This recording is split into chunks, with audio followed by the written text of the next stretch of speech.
Actually, yun nga yung pagdating niya kaninang maga kasi maaga silang dumating. Yun ang unang nabanggit niya na maganda raw na gawin nating venue para sa international event, para sa World Shoot at saka sa Eurasia. Yun ang sabi niya kanina. Kaya i-prepare natin to, try natin i-prepare for a level 3 competition. We're targeting by April sa Town Fiesta ng Pagudpud. Hopefully we will be able to host a 3-stage practical shooting. Hopefully maayos natin by that time. Yes po, actually itong gun range na to na nagkaroon tayo ng idea dahil nung pumasyal tayo way back 2011, nung konsyal pa lang tayo sa Las Vegas. Nakita natin na talagang daming gun range doon and sobrang pila-pila yung mga tao.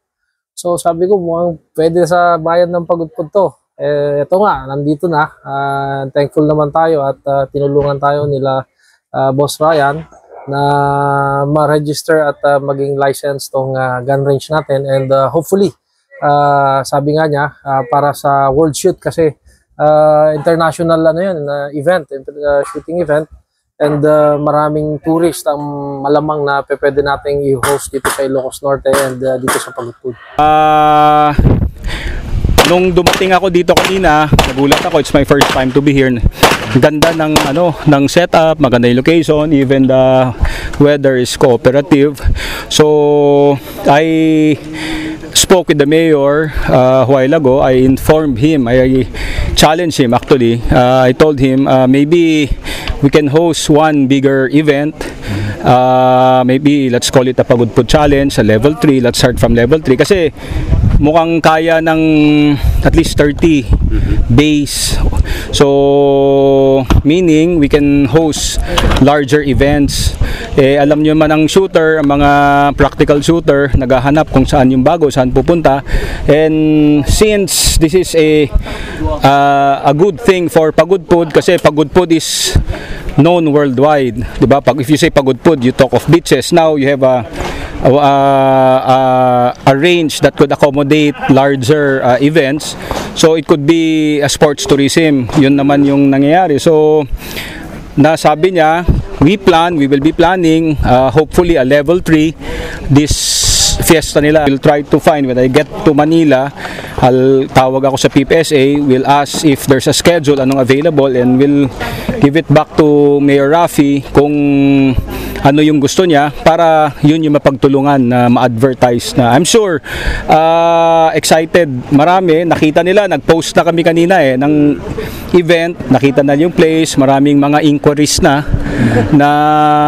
ba't hindi mas malaki. So sabi namin, we're planning, we'll announce, and this is a good opportunity for not just for Pagudpud but for Ilocos Norte kasi kung mapalaki natin to, we have, I think, a better range here compared sa ibang lugar. And yung location, nandyan yung windmill, nandyan yung mountains, tabi lang yung famous Pagudpud Beach, white sand. So, and hotels are abundant here, kaya hindi na aalis ang turista dito sa area.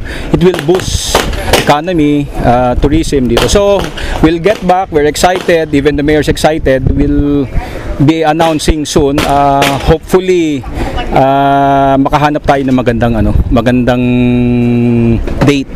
So tutulong ang First District? Of course.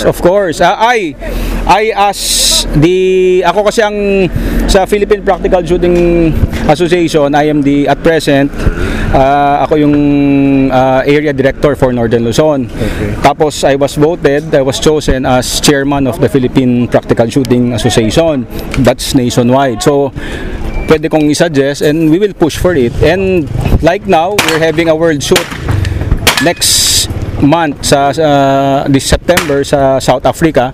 We can invite mga turista na we'll be having like this. So hopefully we'll have a master day, a planned date, more solid na plano para we can start inviting.